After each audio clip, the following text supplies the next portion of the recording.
It's time to get back out there. 5 minutes. I want you on the street in 5 minutes, or I'm really going to give you something to cry about. Dino headed back outside, his footsteps thumping the bare floorboards as heavily as his fists would thump Angel if she didn't get her ass and all the other parts of her body that helped pay the rent into gear. 4 or 5 years ago, he would have kissed her tears away and sweet-talked her into doing what he wanted. There was no need for any of that bullshit now. He had her exactly where he wanted her, and both of them knew it. It wasn't just the smack. She knew plenty of other people she could score from. It was the things she'd told him. Thinking back on it, she wanted to slap herself for having opened up to him, for being so weak and stupid. But at the time she'd needed to talk, to confide in someone, otherwise she might have done something even more stupid. She hadn't told him everything. There were things she couldn't bear to think about, never mind talk about. But she'd told him enough. After rinsing the blood off her knuckles at a sink in the corner, Angel put on lippy and mascara.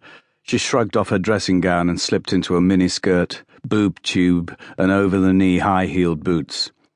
Picking up a can of pepper spray and slinging a handbag over her shoulders, she hurried after Dino. As usual, he was lurking in the ginnel alongside a boarded-up terraced house a couple of streets away. A boy of maybe 18 approached him at the same time as Angel, shoulders hunkered against the raw wind coming off the River Tees. He handed Dino a couple of crumpled tenors, and Dino's hand emerged from the shadows holding a small foil wrap.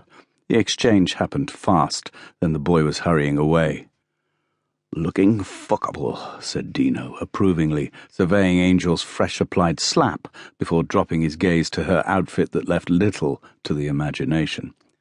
Leaning forward with a sneering smile in his eyes, he added meaningfully, "Angel." Hate surged up in Angel again. She had a sudden wild urge to empty the can of pepper spray into Dino's eyes. Oh, how she would have loved to see that fucker scream and squirm. She saw herself doing it, and saw herself grinding a heel into his throat, crushing his windpipe. The far-off wail of a police siren brought her back to the moment with a slight start. "Where do you want me?" "Over by the bridge." Dino scanned the street uneasily as he spoke, ear cocked towards the sound of the siren. The wailing faded away, and his gaze returned to Angel. "Do me proud, baby. And later, we'll do a bit of you-know-what?" He rustled the foil wraps in his pocket. The sound, so repulsively yet irresistibly familiar to Angel, sent a shudder through her. It had only been a couple of hours since her last fix, but already the craving was growing, her veins itched with it. Angel tottered towards the transporter bridge, whose blue frame dominated the Middlesbrough skyline, straddling the Tees like a steel-limbed horse.